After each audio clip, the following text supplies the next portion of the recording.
Hi, my name is Grace Bukachi and you're watching CITAM ChurchOnline. Offenses happen. Yeah, they do.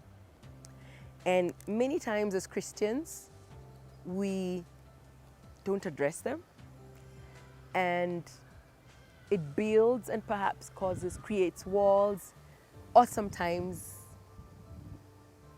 we gloss over them. Ecclesiastes chapter 3 says this, and Proverbs 18 and verse 19 says, "A brother offended is harder to be won than a strong city, and their contentions are like the bars of a castle." Let me read it again. A brother offended is harder to be won than a strong city, and their contentions are like the bars of a castle. A brother offended, meaning that offenses will come.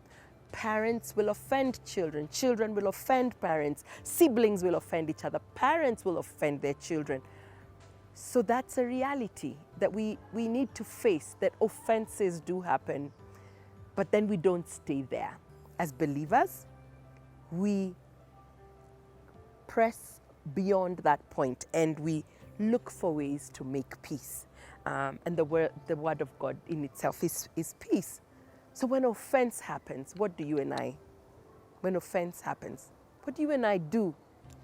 If you're in a family setup and you're a parent and you know that you've offended your child, perhaps they're not in the toddler and infant stage anymore. They're in a place of understanding. Let me give you an example of how you could have offended your child. You promised them something and you didn't fulfill it. And you assumed as a parent, and I was guilty of that.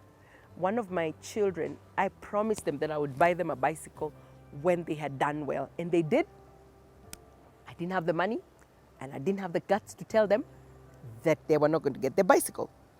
And so the next term, they tried hard, but they didn't do as well as they had done the previous term. And it was not sad. And that's why I'm sharing this, so that you as a parent doesn't do the same thing. It was not until years later, they'd finished primary school, I think they were in their high school, and they said, "But mommy, you promised the bicycle and you never bought it." I was shocked, because without realizing, that child had carried it was a slight offense, but it was an offense. Now, that is minimal, and I'm saying this to show you that as parents, we do offend our children, and we do sometimes offend our siblings. However, let's not remain there. Let's find a place of forgiving one another, a place of healing, a place of being able to hold someone's hand and say, "You know what? I forgive you and I want to move on." What really shocked me is the verse, the way the Bible puts it, that it's like bars of iron. He says their contentions are like the bars of a castle, meaning it causes such high walls, I'm looking for a word, but you know what I mean? Perhaps you're in that situation. You've been offended, or you offended somebody. And it feels as though there's been really high walls separating you and that person. I humbly want to beg you by the mercies of God, through His own enabling grace, to seek out forgiveness, so that you don't remain at the place of offense and contention, but a place of forgiveness and healing and moving on. That's what our Christian faith is about. A place of forgiveness, a place of healing. Can I pray with you? Lord, it's not an easy thing to talk about offense. I have offended people, I have been offended, and yet the sweetest and most wonderful thing that's happened is the place of receiving forgiveness and giving forgiveness and that offense totally being cleared. I pray for my viewer that they will be able to forgive and that life will go on and they will be blessed.